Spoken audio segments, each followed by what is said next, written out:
Vamos lá, 1 Coríntios 3,9. Porque de Deus somos cooperadores, lavoura de Deus, o que mais que fala aí? Edifício de Deus sois vós. Depois, se você passar um pouquinho mais para frente, no capítulo 6, versículo 19, agora eu prometo que eu vou acertar. Diz assim: acaso não sabeis que vosso corpo é santuário do Espírito, ou templo do Espírito Santo, que está em vós, o qual tendes da parte de Deus, e que não sois de vós mesmos? Mas tudo bem por aqui. Então eu queria só pontuar que nós somos edifício, nós somos construção. E independente do estágio que a sua vida esteja, independente do momento em que você esteja na sua vida, e aqui eu quero que você possa viajar comigo, queridos, porque a nossa vida, assim como uma casa, ela é composta por vários cômodos. Você tem a sua vida profissional, você tem a sua vida como esposo, como marido, familiar, você tem a sua vida ministerial. Cada parte da sua vida pode ser um cômodo nessa construção. Irmãos, eu não sei a casa de vocês, mas desde que eu casei, eu nunca tive uma casa terminada. Quantos aqui podem levantar a mão e falar assim: bom, a minha casa está 100% do jeito que eu queria, do jeito que eu planejei, eu não preciso fazer nenhum reparo, eu não preciso pintar nenhuma parede, eu não preciso construir nada. Levanta a mão para mim, só para eu ver e invejar. Ninguém, irmãos. Porque por mais que a gente faça, por mais que a gente construa, por mais que a gente faça reformas, sempre vai haver algo a ser melhorado, construído, reedificado. E assim a nossa vida tem sido, né? E nessa manhã eu queria falar um pouco sobre isso, sobre construção, reconstrução, reforma. E quando eu falo para você viajar um pouco, é que você não preste atenção simplesmente naquilo que vai ser dito, mas que você possa ir se alimentando disso e fazendo uma análise aqui dentro de você. Nossa, isso que o pastor Fabiano está falando cabe bem para o momento que eu estou vivendo na minha empresa. Nossa, essa passagem cabe bem para o meu casamento. Amém, irmãos? Vamos fazer esse exercício? Aliás, todo domingo você deve fazer isso. Não ficar ouvindo apenas o pregador, mas aplicando a palavra e deixando o Espírito Santo agir no teu coração. E não há passagem melhor, não há livro melhor na Bíblia para falar de construção ou reconstrução do que Neemias. Amém? Se você não conhece a história de Neemias, vá lá depois, leia Esdras e Neemias. Você vai conhecer a história. É um período pós-exílio e eu não vou falar sobre o exílio, fiquem tranquilos. Mas fato é que o povo de Israel, o povo judeu, foi levado cativo, ficou 70 anos cativo, e uma hora eles voltaram. Depois que se cumpriu aquilo que Deus tinha falado, eles voltam. E Neemias, ele volta um pouco depois da primeira leva para reconstruir o muro. E nós vamos caminhar um pouquinho nos primeiros capítulos de Neemias para que a gente possa entender. Então, eu queria que você pudesse abrir no livro de Neemias, no capítulo 1. Eu vou ler os versículos 1 e 2. As palavras de Neemias, filho de Acalias, no mês de Quisleu, no ano 20º, estando eu na cidadela de Suzã, veio Anani, um de meus irmãos, com alguns de Judá. Então lhes perguntei pelos judeus que escaparam e que não foram levados para o exílio acerca de Jerusalém. Bom, já falei que a história de Neemias vai contar a reconstrução do muro, a reconstrução daquilo. Até esse momento, Neemias estava como copeiro do rei. O povo já não estava mais cativo, mas ele trabalhava como copeiro. Normalmente, quando a gente ouve a palavra copeiro, a gente imagina que é uma posição ruim. Mas o copeiro, irmãos, naquela época, que cuidava do rei, era uma posição extremamente importante, porque era ele quem ia definir o que o rei podia ou não beber. Naquela época havia muitos envenenamentos, então tinha que ser uma posição de confiança. E essa pessoa era bem vista, essa pessoa tinha uma boa posição, essa pessoa vivia provavelmente dentro do palácio. E Neemias era esse camarada, esse cara que estava do lado do rei. Tinha confiança total do rei. Mas ele olha e pergunta a respeito dos irmãos dele. Primeiro ponto que eu queria colocar para nós nessa manhã. Muitas vezes, temos algo a fazer, temos algo a completar, temos um propósito, temos um chamado de Deus para cumprir nas nossas vidas. E nós vamos ser lembrados pelo Espírito Santo. Muitas vezes nós vamos ter alguém, aquela vozinha incomodando nosso coração. Foi isso que fez com que Neemias não se esquecesse do seu povo. Ele estava bem, queridos. Ele estava ali servindo o rei. Mas algo dentro dele falava. Algo dentro dele não o deixava esquecer. E por isso ele quis saber do povo. O que eu queria que nós tirássemos de lição sobre isso? Esteja atento àquilo que o Espírito Santo está te falando. Nesta manhã o Espírito Santo pode te falar a respeito do seu casamento. Essa palavra é muito ampla e isso é muito bom para quem prega, porque eu vou acertar, alguma coisa eu vou acertar nesta manhã. Amém? Eu não, o Espírito Santo, mas ela é muito ampla porque você pode pensar no seu casamento, você está reedificando seu casamento, ou está querendo construir um casamento bom. Você está querendo reconstruir a sua carreira, você está querendo construir algo no seu serviço, você está querendo construir algo no seu ministério ou reconstruir. Você tem familiar que está perdido, você tem familiar que está desviado e talvez o Espírito Santo esteja te incomodando nessa manhã, dizendo, como está seu irmão? Como está aquele seu primo que vinha na igreja e não vem mais? Como está aquele seu funcionário que era crente e hoje está nas drogas, está nas bebidas? Deixa Deus falando com você, mas o que eu quero tirar desse primeiro ponto é Neemias deu ouvido ao Espírito Santo. Ele podia ter deixado de lado os irmãos dele. Versículo 3 e 4. Disseram-me, é como se fosse Neemias escrevendo, tá? Disseram-me, então vão responder a Neemias. Os restantes que não foram levados para o exílio e se acham lá na província estão em grande miséria e desprezo. Os muros de Jerusalém estão derribados e as suas portas queimadas.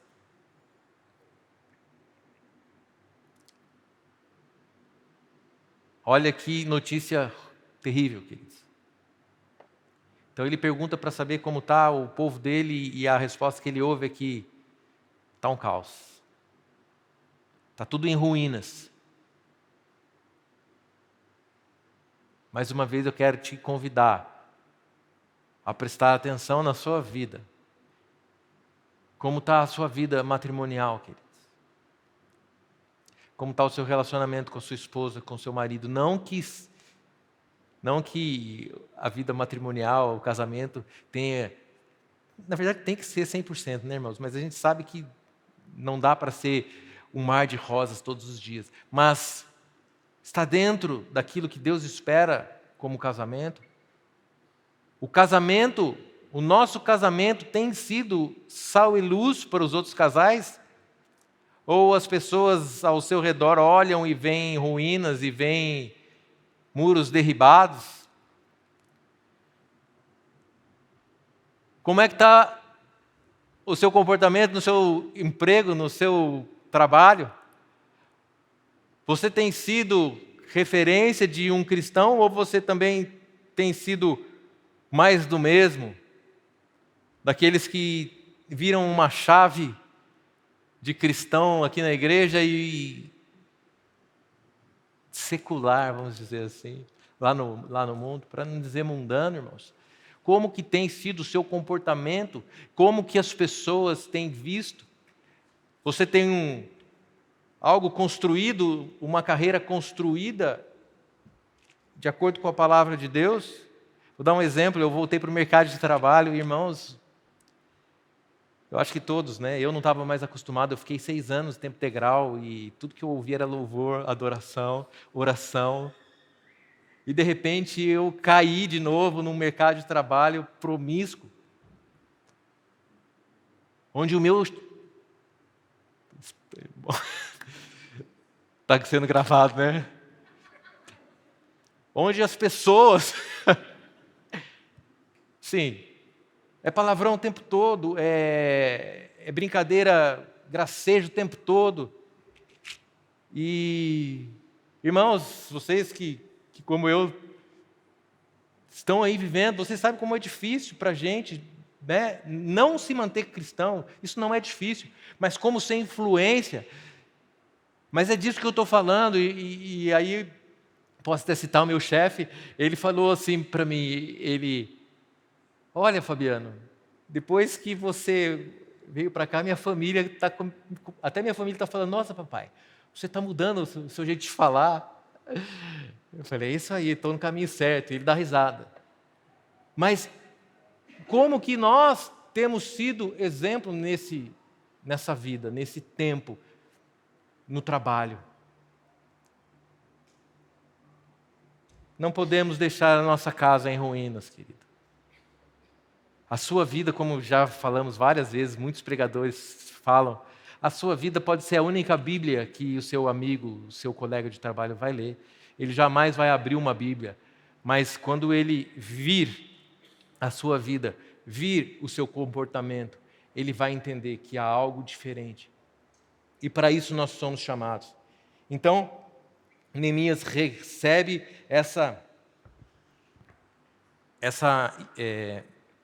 esse relatório de como está. E eu queria te perguntar como está a sua vida. Receba o relatório, faça uma análise. Como está o seu comportamento? Agora é hora, irmãos, de você falar assim, realmente, Senhor, tenho falhado. Realmente, Senhor, não tenho sido cristão. Realmente, Senhor, dentro do meu casamento, não tenho sido o marido que o Senhor espera. Realmente, dentro da minha família, eu tenho tratado mal os meus filhos. Realmente, os muros realmente não estão edificados, ou estão em ruínas, ou estão se arruinando. Porque, mais uma frase de efeito, o homem de Deus não cai, a mulher de Deus não cai, ela vai caindo. E às vezes nós vamos com as nossas próprias mãos tirando tijolos daquilo que um dia nós construímos, com uma grosseria, com uma falta de amor, com uma falta de compreensão. Essa é a hora de você fazer uma meditação. Meditar na sua vida. O que é, como está sua vida, seu ministério. Então Neemias recebe essa imagem, essa notícia ruim. E versículo 4 diz, tendo eu ouvido estas palavras, assentei-me e chorei, e lamentei por alguns dias, e estive jejuando e orando perante o Deus dos céus. Está aí a grande diferença de um homem de Deus, irmãos. Quando você recebe uma notícia ruim, quando você percebe que algo não vai bem, quando você percebe que algo está fora do propósito de Deus, fora daquilo que Deus tem planejado, porque o plano de Deus para Jerusalém, o plano de Deus para Israel sempre foi que fosse o povo dele, protegido por ele, que os muros estivessem edificados. Mas Deus permitiu que isso acontecesse. E Neemias, sabendo de tudo isso, o que ele faz? Ele faz aquilo que um homem e uma mulher de Deus deve fazer. Ele se assenta e chora. E lamenta. E jejua. E ora. Crente, deixa eu te falar uma coisa. Se você está passando por uma dificuldade, se você está passando por uma tristeza, se você está passando por algo que você sabe que não vem dos céus,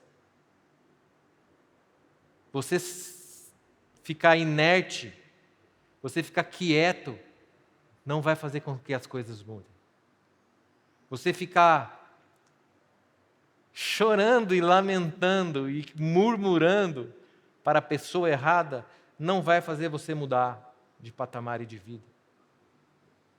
O chorar e o lamentar devem ser para quem pode resolver os seus problemas. Deve ser para aquele que tem o controle de todas as coisas. Como Mateus cantou hoje, os mares rugem, as ondas bramam, que Ele é Deus. As estrelas cantam, isso é bonito, né, irmãos? Isso está na Bíblia, que estrelas cantam. As estrelas cantam, que Ele é Deus. Deus é aquele que fala para as ondas, você vem até aqui, e ela vem até aqui. É Ele quem dá ordens. Por que então você fica chorando, fica lamentando para si mesmo? Por que então você fica chorando ou lamentando ou pedindo conselhos para aqueles que não vão te dar os conselhos que você merece e precisa ouvir? Por quê? Porque você não se assenta diante do Todo-Poderoso, rasga o seu coração. E esse microfone, pastor Marcelo, parabéns, viu? Olha, estou apanhando aqui. Por que você não senta e não rasga o seu coração para aquele que pode te ajudar? Lamentar significa chorar compulsivamente. Quem aqui já lamentou de passar vergonha em acampamento de carnaval? Sabe? Todo mundo sabe, né? Que você fica jogado, depois você fica até com vergonha de levantar do lugar, porque você é o último. O pessoal já está indo para o almoço, você está lá esperando todo mundo ir embora para levantar do seu lugar. Uma vez ficou eu e o pastor Marcelo, assim, lembra, pastor? Uma palavra da pastora Etel. Porque nós estávamos lamentando, chorando por algo. Quantas vezes, qual foi a última vez que você de fato gritou na presença de Deus, lamentou por algo que não vai bem na sua vida? Neemias, então.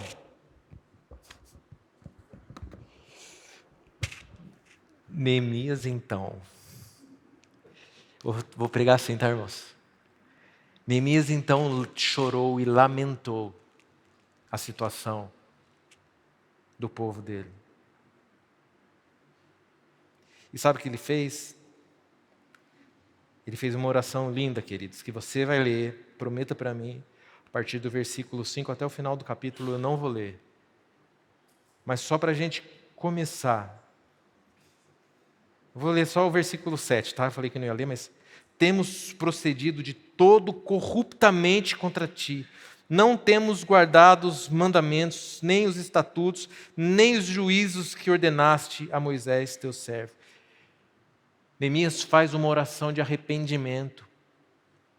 Ele entende que a ruína em que o povo se encontra é fruto do próprio problema do povo.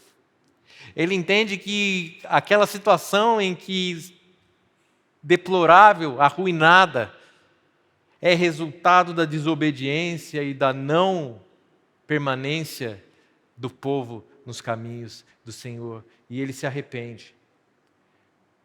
E hoje de manhã eu quero fazer um chamado ao arrependimento. Arrependa-se, queridos. Arrependa-se, pastor Fabiano. Porque o arrependimento é o começo do retorno. Amém? A conversão, não tem nada a ver com o que eu estou pregando, mas a conversão, o que é? É você estar indo por um caminho e você voltar por outro. O que acontece nessa conversão do crente? É o arrependimento. O arrependimento vai ser sempre o ponto inicial de alguma coisa. Ah, pastor, mas eu tenho um irmão que está perdido e nas drogas e eu não tenho orado. Arrependa-se e ore. Ah, pastor, mas eu tenho tratado minha esposa da maneira que ela não merece. Arrependa-se e comece a tratar. Nessa manhã eu quero fazer um chamado ao arrependimento daquilo que está em ruínas na sua vida. Alguma coisa, irmãos, está em ruína. Alguma coisa, por isso que eu falei que essa palavra vai cumprir o propósito, porque alguma coisa, vocês mesmos disseram, tem para melhorar. Alguma coisa nessa semana aconteceu em algum lugar, seja no seu trabalho, seja na sua casa, seja no ministério. Alguma coisa aconteceu que você precisa dobrar os seus joelhos, se arrepender, para que então comece o trabalho de reconstrução. E Neemias se arrependeu. E nós vamos ver essa oração. Ele vai lembrar a Deus dos pecados do povo. E também lembra a Deus, depois você vê, das promessas que ele fez a Moisés e ao povo. Olha que lindo. Aperta aqui. Aperta a orelha aqui. Isso. Tá bom? Ô, irmãos, que luta, hein? Agora vai. Ó, tá vendo? Nada como falar com um profissional experiente na área. Ó. Neemias ora pedindo, se arrependendo diante de Deus, lembrando a Deus do pecado dele, mas também na mesma oração ele lembra a Deus das promessas que Deus fez a Moisés. Isso é lindo, irmãos, eu tenho vontade de chorar, porque grandes são as promessas de Deus na sua vida, grandes são as promessas de Deus nessa igreja, e essa palavra também tem a ver com a igreja cristã bíblica. Eu estou dando uma ênfase muito natural, muito individual, mas vamos pensar como igreja. A igreja precisa se arrepender. Amém, pastor? Nós como igreja precisamos nos arrepender, nós como os líderes precisamos nos arrepender. Falhamos o tempo todo, somos homens. Eu como líder do Ministério de Louvor falho o tempo todo, deixo a bateria do violão acabar. Esse é o mínimo que eu faço de errado, irmãos. Temos que nos arrepender como igreja e lembrar a Deus, Senhor, foi o Senhor que prometeu, foi o Senhor quem prometeu, o Senhor fez a promessa, e Neemias faz isso nessa oração. Então eu te lembro, arrependa-se, mas lembre a Deus, Senhor, o Senhor me prometeu que eu teria uma vida abençoada, que eu teria uma família abençoada, que os meus filhos cresceriam na tua casa. Agora é hora de você se recordar não só das palavras que você recebeu, dos profetas que Deus te envia, mas daquilo que a palavra diz. Certa vez eu já contei isso, certa vez eu estava desesperado com uma situação que tinha acontecido em casa, eu com medo de acontecer algo ruim com um dos meus filhos. E eu entrei em pânico, irmãos. O Egon lembra, o Dudu lembra, alguns irmãos lembram, o pastor Marcelo lembra. Eu entrei em pânico e aquela situação me consumia, porque por mais que eu soubesse, bom, e quem passou por isso sabe, se eu soubesse que não tinha muito a ver, eu acreditava que o mal ia acontecer, é a fé negativa, eu acreditava que algo ia acontecer. E aí, irmãos, de repente, do nada, eu na minha cozinha desesperado, eu só ouço uma palavra assim, Gênesis 6:18.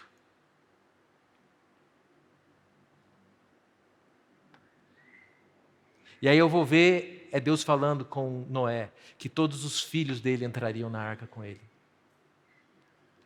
Irmãos, diante de Deus falando comigo, qual é a minha atitude? Então deixa eu te falar, se Deus precisar falar com você, audivelmente, te mandar abrir uma passagem, Ele vai fazer. Então toda vez que esse medo tenta voltar, e às vezes ele tenta voltar, eu me lembro da promessa e me lembro da palavra dele. Senhor, Gênesis 6:18. Amém? Lembre-se das promessas que Deus fez, porque Ele é um Deus amoroso. Então, chore, lamente, jejue, ore. Então nós vamos para o capítulo 2 de Neemias.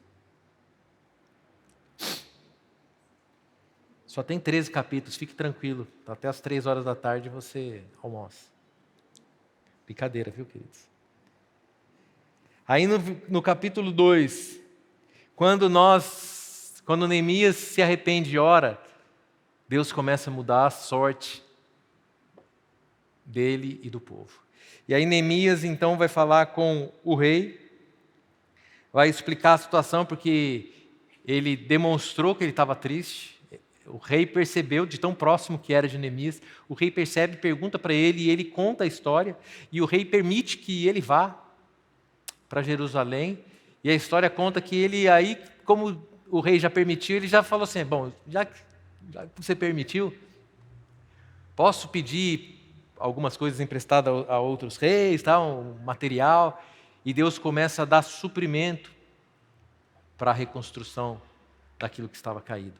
Quando Neemias se arrepende, quando Neemias toma o caminho certo, quando Neemias faz o que tem que fazer, Deus começa a mudar as situações. E o capítulo 2 de Neemias vai mostrar como Deus vai agora abrindo a porta, permitindo, através dos próprios incrédulos, daqueles que eram opressores, Deus vai fazendo com que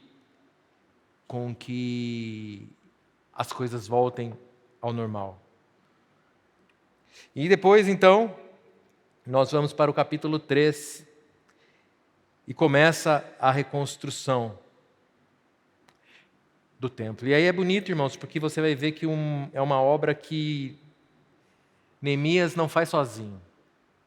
É o povo inteiro fazendo. Neemias coordena aquela obra.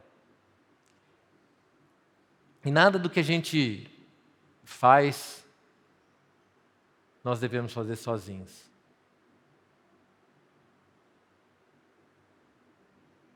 Eu não sei qual poeta que diz nenhum homem é uma ilha. Fernando Pessoa deve ser, né? Você também não sabe, então é Fernando Pessoa, irmãos. Clarice Lispector. Pedro Bial. É um desses aí. Arnaldo Jabor. Mas eu acho que é Fernando Pessoa. Nenhum homem é uma ilha. Se você está... Olha para o seu lado. Olha para o seu lado. Essa é a sua igreja, irmãos. Muitas vezes essa é a sua família, né? Você não precisa passar as coisas sozinhos. Neemias não precisava reconstruir aquele muro sozinho, e ele botou o povo todo para trabalhar. Bote seu irmão para trabalhar por você, para orar por você, para jejuar por você, para carregar peso com você. Coloque, irmãos. Essa é a igreja, nós somos chamados para trabalhar um pelos outros. Senão não temos o direito de sermos chamados de igreja. Presta atenção, se você não está pronto para trabalhar pelo outro, você não tem o direito de ser chamado de igreja. Você pode até ser chamado de igreja. Não é... A igreja é o corpo de Cristo. Mas uma das características da igreja é que você ame ao outro como a si mesmo. Sirva ao outro. Então, se você tem algo para reconstruir nessa sua vida, aqui vai um conselho e uma palavra de pastor. Procure alguém. Pastor, eu estou preso na pornografia. Muro caído, derribado, destruído. Sou casado e estou preso na pornografia. A gente sempre dá esse exemplo, né?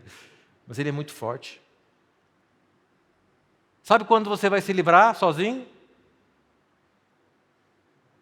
Nunca, irmãos.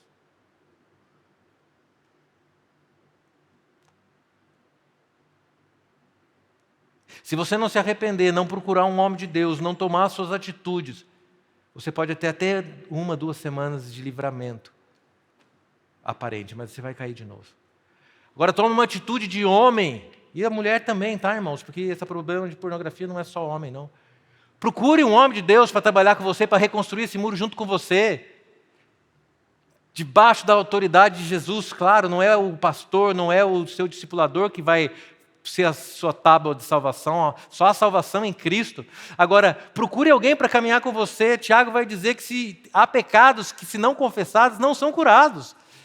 Então, vamos cumprir, simplesmente obedecer a palavra, irmãos. E vamos ver Deus trabalhar na nossa vida. Então, Neemias coloca todo o povo para trabalhar. E é lindo ver como as coisas vão andando bem. Vão andando bem. Só que tudo que anda bem E outra vez, numa outra pregação, eu falei, irmão, se você é crente, de fato, se você segue a Deus e você não tem tribulação, desconfie. Se você está construindo algo para o reino e você não tem nenhuma dificuldade, tudo vai bem e tudo corre bem e nenhuma afronta, desconfie. Talvez você não seja nenhum perigo para o reino das trevas, o império das trevas. Talvez você não esteja incomodando o diabo, e aí você tem um outro problema, porque nós somos chamados a incomodar as trevas. Onde há luz, as trevas têm que sair. Então preste atenção. Mesmo no momento de reconstrução, mesmo no momento em que você está criando, está fazendo algo, vai haver confronto, vai haver tribulação. E eu não sou o profeta do caos, eu só estou dizendo o que a Bíblia diz, que você vai passar por aflição, porque isso é uma promessa de Jesus também. No mundo tereis aflições, você está no mundo. Então, irmãos, uma triste notícia, você vai ter aflição. O problema não é o problema não é você ter aflição, é o que você vai fazer com ela. Então, Neemias começa a reconstruir o muro. E isso não agrada a algumas pessoas. E nós vamos ver isso. Versículo 1 do capítulo 4. Vou ler só para contextualizar. Tendo Sambalate ouvido que edificávamos o muro, ardeu em ira e se indignou muito, e escarneceu dos judeus. Aí, queridos, você está construindo de novo a sua vida, você está construindo de novo o seu ministério, você está caminhando a Deus, você já se arrependeu e agora você está num processo de construção ou reconstrução, e aí vem aquele irmãozinho abençoado e fala assim para você: mas sério mesmo, você entrou no ministério de acolhimento? Nossa, a hora que for para outra igreja então, irmão, o trabalho que você vai dar, vai ter. O pastor Marcelo vai inventar de você chegar às 6 horas para orar. Vem aquele irmãozinho dizer assim: nossa, mas você está no louvor, mas é meio bagunçado lá, né? Falta cabo, às vezes, você vê o pessoal correr. Quando não é o irmão, é você mesmo. É o diabo falando em primeira pessoa. Porque muitas vezes o diabo fala como se fosse você pensando: nossa, mas sempre as mesmas músicas no louvor. De novo na intercessão, mesma coisa. Isso vai minando as nossas forças, porque o diabo ele não está contente com aquilo que você tem construído no reino. Você tem um trabalho para fazer no reino, e ele vai fazer de tudo ou para parar ou para atrasar aquilo que Deus tem para fazer. Muitas vezes ele atrasa. Eu fiquei 12 anos no mundo. O diabo atrasou minha vida. 12 anos fora do Senhor, tudo bem que Deus restitui, mas 12 anos fora do reino, são 12 anos, irmãos. Ele vai fazer de tudo para que você não venha congregar, ele vai fazer de tudo para que você não esteja nos GRs, ele vai fazer de tudo para que você esteja cansado. Esse é o diabo. A gente cantou: esse é o nosso Deus. E esse é o diabo, aquele que vai fazer tudo para você ficar morno, triste, achando que tudo está ruim, síndrome de perseguição. Então Neemias começa... Não, Neemias não começa nada. Aí os inimigos começam a colocar minhoca na cabeça de Neemias e do povo. Mas a obra continua. E o muro fica pronto ali pela metade. Eu não sei onde está. Mas a palavra diz que o muro... Aqui, versículo 6. Assim edificamos o muro, e todo o muro se fechou até a metade de sua altura, porque o povo tinha ânimo para trabalhar. Estava todo mundo trabalhando. Tinha uma luta ali, uma luta aqui, mas estava animado. Vamos lá fazer. De novo, versículo 7. Mas ouvindo Sambalate, cara chato, né, irmãos? E Tobias, os arábios, os amonitas e os asdoditas, que a reparação do muro de Jerusalém ia avante e que se já começavam a fechar-lhes as brechas, ficaram sobremodo irados.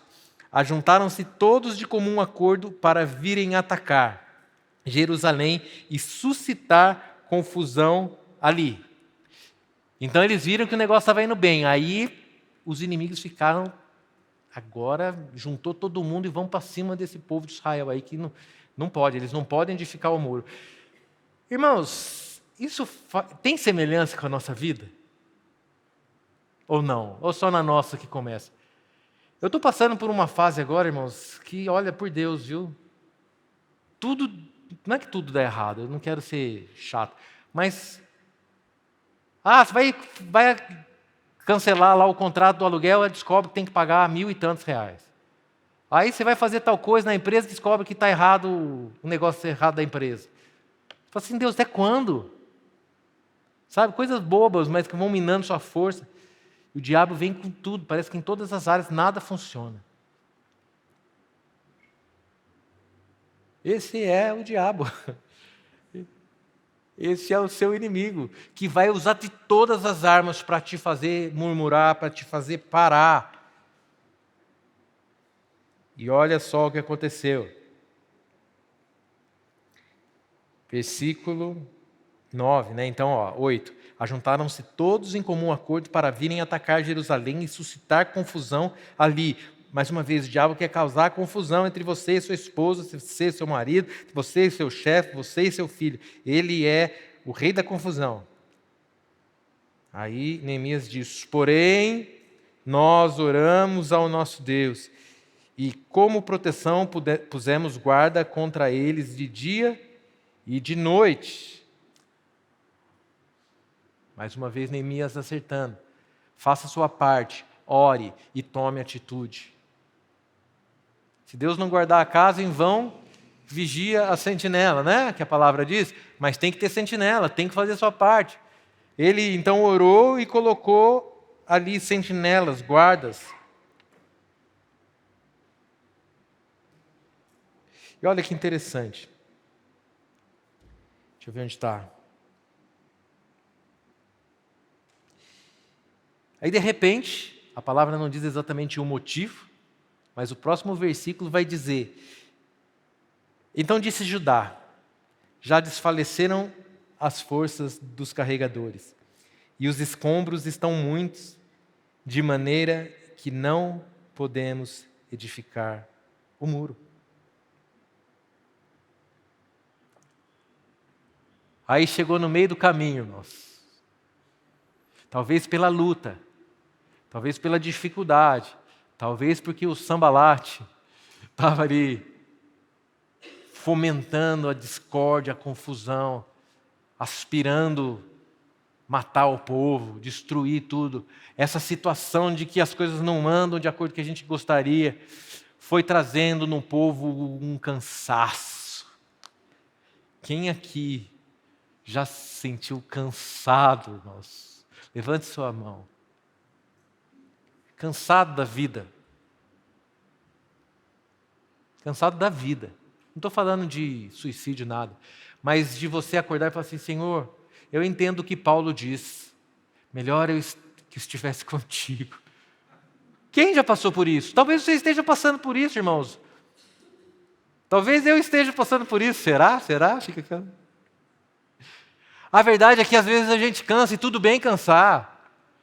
Porque até nisso Deus vai nos ajudar. Até com isso Deus nos ajuda e nos leva a entender certas coisas. O cansaço faz bem, muitas vezes. E não é hora de parar, é hora de descansar. Quem está cansado precisa descansar, não precisa parar.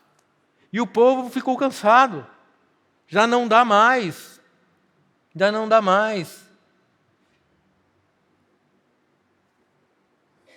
Mas é interessante que a palavra de Deus dá muita ênfase a uma palavrinha que muitas vezes a gente não gosta muito, que se chama perseverança. O pastor Marcelo sempre dá um exemplo bom. Ninguém precisa perseverar, irmão, para comer um segundo pedaço de pudim. Eu não preciso perseverar para comer o brigadeiro da Amanda, né, Amanda? Precisa. Perseverar é para coisa ruim. Você precisa perseverar, é para não desistir, é para não desanimar. Vamos em frente. A palavra diz claramente que a perseverança É uma virtude dos santos, querido. Então, se você está cansado, não desista, mas persevere. Persevere.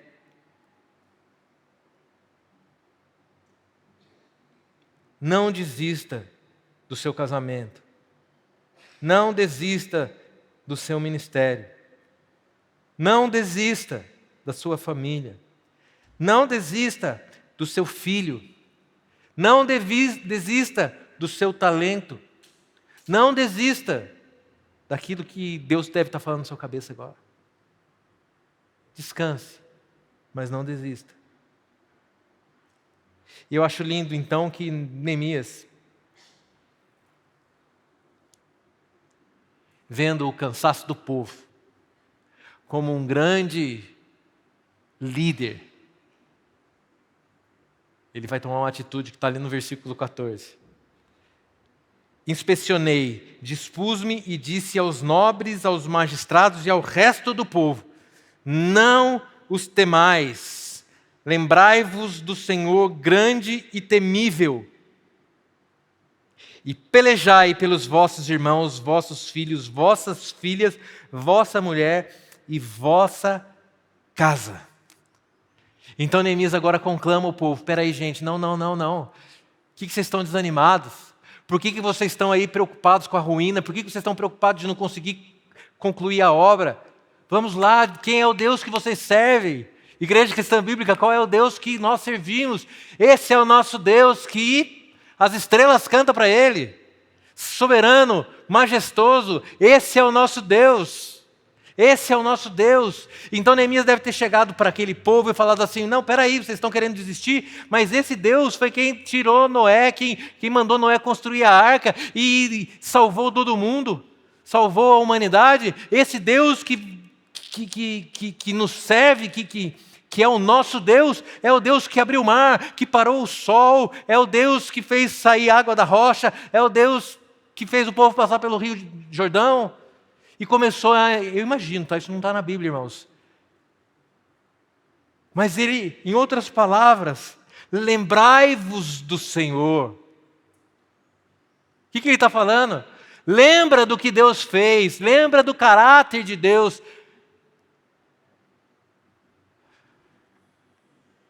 Irmão, irmã, está numa situação complicada?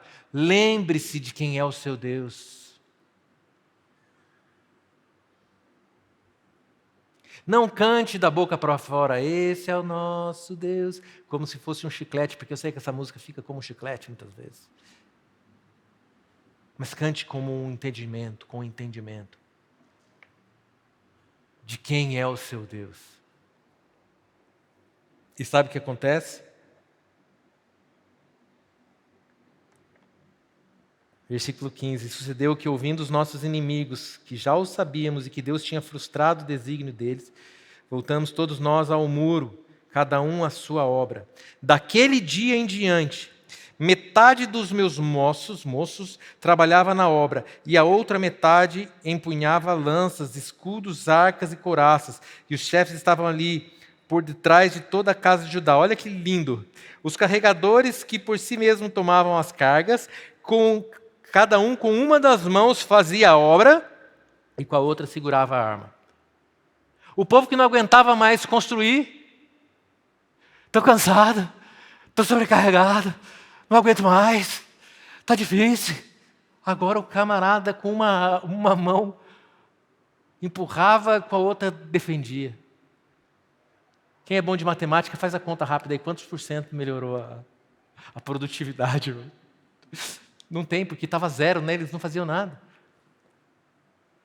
Por quê? Porque eles foram lembrados de quem é Deus. Porque eles foram lembrados de que esse é o nosso Deus. Porque a fé vem pelo ouvir. E ouvir da palavra de Deus. Olha que lindo. A fé vem pelo ouvir e ouvir da palavra de Deus. Neemias falou assim: lembre-se do Senhor. Quero falar nesta manhã: lembre-se do seu Deus. Lembre-se de onde estava Deus quando você pegou o seu filho no colo, na maternidade. Lembre-se do seu Deus quando você casou. Lembre-se do seu Deus quando você prosperou no seu emprego. Esse continua sendo seu Deus. Lembre-se do seu Deus na tribulação, quando Ele te livrou. Quando Ele te falou Gênesis 6:18 no seu ouvido. Quando Ele se deu ao trabalho de sair do trono dEle, talvez, eu não sei, mas de falar comigo, queridos, que sou pó. Deus se dá ao trabalho de falar conosco. Como não servir a um Deus desse? E sabe o que acontece? Neemias 6, 15 e 16. Estou acabando, queridos. Não tinha como acabar de outra forma. Neemias 6, 15. Acabou-se, pois, o muro, aos 25 dias do mês de Elul, em 52 dias. Sucedeu que, ouvindo-o todos os nossos inimigos, temeram todos os gentios, nossos circunvizinhos, e decaíram muito no seu próprio conceito, porque reconheceram que por intervenção de nosso Deus é que fizemos esta obra. Olha que lindo. Os inimigos saíram, envergonhados, e reconhecendo, eles têm um Deus poderoso. E acabou a história, felizes para sempre? Não. Último versículo que eu quero ler. No capítulo 7, no versículo 4, diz assim: a cidade era espaçosa e grande, mas havia pouca gente nela, e as casas não estavam edificadas ainda.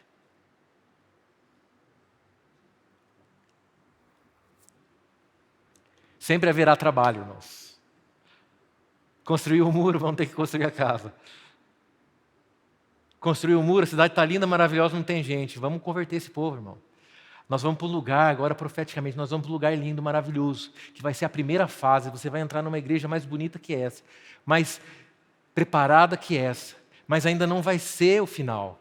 Vai ser a fase 1 da nossa ida para aquele lugar. Porque atrás do salão vai haver um salão o dobro, que vai estar vazio, que vai ter cadeiras vazias. Aliás, tem cadeiras vazias hoje. Trabalho nosso de evangelizar, trabalho nosso. Amém?